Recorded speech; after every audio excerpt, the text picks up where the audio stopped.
waktu Ramadan? Udah sekitar 7 tahun kali ya. Melewati Ramadannya di sini sudah 6 kali. Sudah menuju 4 tahun di Mesir dan Ramadan kali ini sudah keempat kalinya di Mesir. Tahun ini adalah tahun kelima saya di Mesir. Saya datang tahun 2015 dan Ramadan sekarang adalah Ramadan saya yang keempat. Aku udah 3 tahun di Mesir dan sudah 2 kali melewati Ramadan di Mesir. Kurang lebih 2 tahun saya tinggal di Mesir dan ini tuh Ramadan kedua saya di Mesir.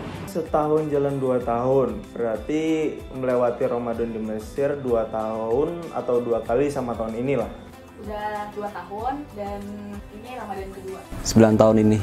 Buat Ramadannya udah melewati 9 kali. Alhamdulillah aku selama di Mesir udah mencapai sekitar 2 tahun mau 3 tahun lah. Kalau dihitung-hitung 3 kali lah aku melewati Ramadan.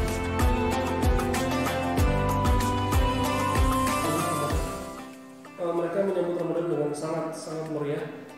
Mereka memasang lampu fanus ya, untuk menggambarkan bahwasanya Ramadan itu adalah tamu yang harus disambut. Lampu fanus digantung di depan rumah masing-masing. Mereka itu pasti akan menyambut meriah dengan lampu-lampu hias, yaitu Venus, ya kan ya? Udah sering lihat kan di jalan raya atau di toko-toko yang menjual berbagai macam lampu. Mereka mengadakan Maidatul Rahman, jamuan makan raksasa ya, yang terbuka, siapapun boleh ikut makan. Maidatul Rahman itu adalah kayak tempat makan gitu, dibuka untuk umum dan itu gratis. Kalau Ramadan di Mesir tuh kita jangan khawatir deh kita nggak cukup makanan untuk sahur atau nggak cukup makanan untuk buka, karena banyak banget Maidatul Rahman yang tersebar di berbagai sektor wilayah di Mesir. Biasanya kalau Ramadan di Mesir itu bulan-bulan yang panas seperti di ini bulan Mei ya. Biasanya di Juni itu panasnya sangat panas sampai 45 derajat dan sambil lo bayangin kalau biasanya waktu ujian kan sambil mikir jawaban soal ujian. Sebelum Ramadan mereka itu akan berbelanja kebutuhan pokok dan mereka akan stok nih buat seminggu pertama, minggu kedua. Nah dan biasanya itu orang-orang Mesir kalau di bulan Ramadan itu banyak yang jualan di pinggir jalan, kayak jualan asinan, minuman, itu banyak di pinggir jalan.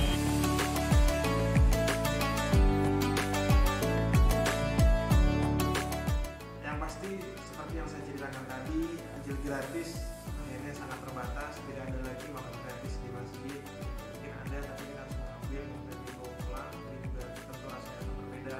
Jadi kan kalau misalnya tahun lalu kita bisa keluar, jadi tarawih di luar. Jadi kalau misalnya tahun lalu kegiatan tuh banyak banget ya, yang khusus Ramadan gitu. Jadi kayak kegiatan-kegiatan yang adanya cuma di bulan Ramadan aja. Nah tahun lalu aku tuh juga ikut kepanitiaan iftar gitu di masjid. Jadi benar-benar 2 hari sekali harus ke masjid dan intensitas ke masjid itu lebih tinggi dari biasanya emang. Nah kalau misalnya tahun ini ya emang nggak bisa kemana-mana sih, jadi di rumah aja ngadain program sama teman-teman di rumah kayak kajian, habis itu murojaah bareng. Di bulan Ramadan kali ini, perbedaan yang sangat jelas adalah ketika kita tidak bisa sholat berjamaah, sholat tarawih, iktikaf, dan juga mendatangi majelis-majelis ilmu yang biasanya diadakan tahun-tahun sebelumnya. Sholat tarawih saat Ramadan pada tahun-tahun sebelumnya kita menyempatkan 1-2 kali gitu kan sholat tarawih di masjid yang besar, merasakan sholat tarawih di tempat-tempat yang sangat bersejarah di Indonesia. Sekali lagi bahwa tahun ini tidak bisa kita laksanakan. Juga tentunya sekarang kita tidak bisa melihat bagaimana Ramadan pada malam hari. Jadi semuanya guys, kita ngelakuin kegiatannya di rumah, makan di rumah, tarawih di rumah, sahur di rumah, ngaji di rumah, nggak ada kegiatan di masjid. Biasanya itu kan kita Ramadan bareng sama kegiatan termin. Biasanya termin itu orang-orang biasanya kegiatan itu bimbel di luar, ngaji di luar, murojaah di Masjid Azhar. Biasanya banyak banget sampai Masjid Azhar itu penuh. Biasanya itu gara-gara mahasiswa Azhar. Perbedaan sih pasti ada ya, dan pasti terlihat jelas banget, apalagi ketika waktu penyambutan pertama kali bulan suci Ramadan. Sebelumnya itu kan tahun-tahun sebelumnya sangat antusias dan rame banget gitu. Ketika sedang dilanda pandemi COVID-19 ini, kita merasakan perbedaannya itu sangat sepi dan tidak seramai yang dulu. Ada satu lagi, kita tidak bisa pergi berkunjung dan bersilaturahim ke rumah teman-teman.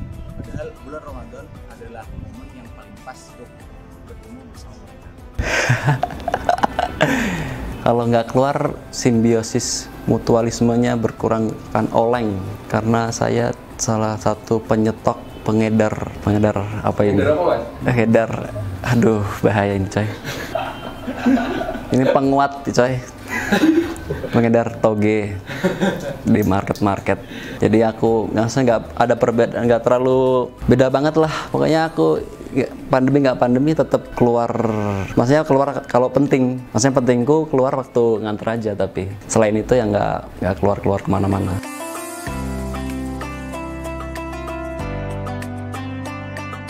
Sama aja sih, mungkin terbatasnya nggak ada sih cuy. Ini buat orang Mesirnya mungkin ya terbatas banget ya. Buat buka puasanya harus nunggu orang-orang dermawan yang ngasih buat ini buka puasa buat mereka. Hal yang bisa aku lakukan saat ini diantaranya seperti mengaji, baca buku, olahraga, atau mencoba hal-hal baru seperti memasak, streaming kajian, dan banyak lagi.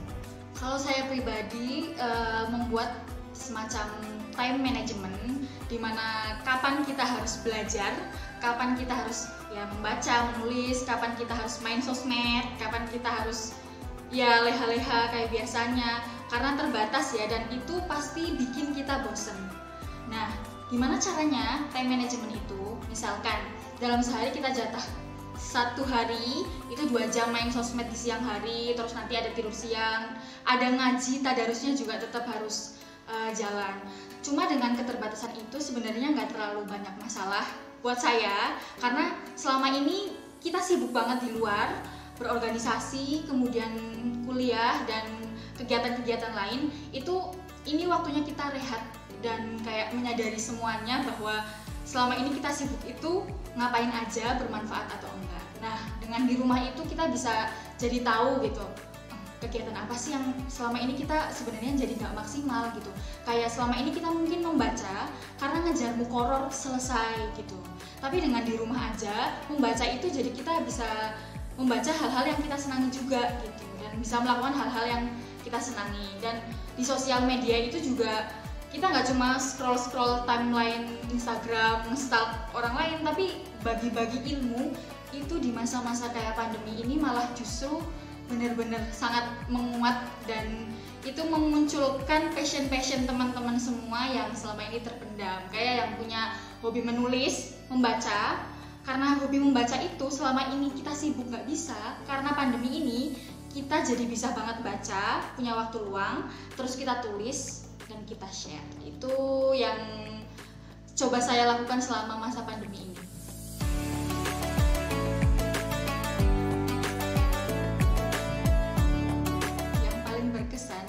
Yang jelas adalah hikmahnya nih, kan Ramadan kita puasa, terus kita biasanya itu ujian di Al-Azhar. Tahun ini kita berdiam diri di rumah.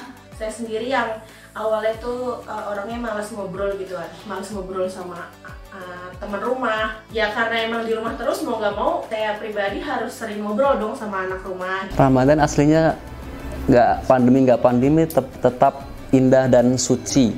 Aku lebih banyak belajar bagaimana cara bersyukur, selalu melakukan hal-hal positif. Kesabaran. Tapi emang setiap Ramadan kita selalu diuji dengan kesabaran sih. Kalau di Basir apalagi kan kita biasanya kalau Ramadan tuh ujian ya. Tapi menurut aku itu benar-benar berkesan karena kita harus sabar untuk tetap di rumah aja, dan menurut aku itu suatu hal yang benar-benar mengesankan sih, karena ya kita harus kreatif banget nih berarti saat Ramadan ini, gimana caranya kita tetap produktif dan bisa beribadah dengan enak meskipun kita nggak bisa keluar. Kita lebih dekat lagi dengan teman-teman kita, buka bersama ramai, buka puasa terasa ramai di rumah, dan sahur juga begitu ramai. Karena kita melakukan semuanya di rumah dan berkat Ramadan, berkat COVID-19 ini kita ditangguhkan siapa yang namanya diganti ujiannya. Seharusnya kan kita ujian termin 2 nih sekarang. Kita diganti ujiannya dengan penulisan bahas atau makalah. Bagaimanapun keadaannya, bagaimanapun apapun bulannya, kita tetap harus beribadah, itu kita prioritaskan. dan kita mengetahui bagaimana hakikat Ramadan yang sesungguhnya. Bukan hanya bagi-bagi takjil, bukan hanya share on the road, tapi tetap nomor satu adalah beribadah kepada Allah Subhanahu wa Ta'ala. Kita tetap bisa produktif walaupun di rumah aja. Jadi kita harus tetap bersyukur, menambah syukur kita kepada Allah.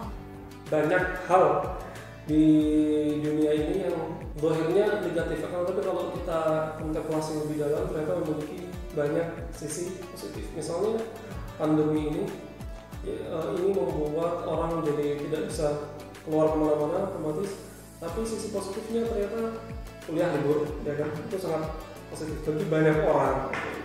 Bagi yang aktivis kuliah mungkin itu adalah sesuatu yang negatif, tapi bagi yang bukan aktivis kuliah, bukan, saya nggak bilang malas ya, tapi yang memiliki kegiatan-kegiatan lain di luar kuliah, ngaji misalnya, itu adalah hal yang positif karena kuliah bisa bagi banyak orang merupakan hal yang membosankan.